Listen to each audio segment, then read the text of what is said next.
Hello' everyone, আজি আমি ওলালোঁ নুগুৱা বিহুৰ ভোজ খাবলৈ। নুগুৱা বিহু ভোজ বুলি কিয় কৈছোঁ বাৰু জানেনে?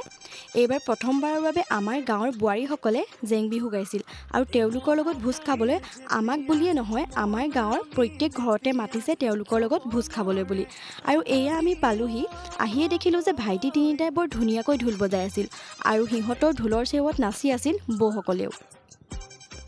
নচাই নাচিছে, চোৱাই চাইছে, তাৰপাছত বহি আছে আৰু কাম কৰাই কৰি আছে। সকলোৱে মানে নিজৰ নিজৰ কামহে কৰি আছে আৰু এয়া খানা খাবলৈ ৰেডি হৈ গ'ল। আমি প্লেট লৈ ল'লোঁ আৰু এয়া আহি গ'ল আমাৰ খানাটো।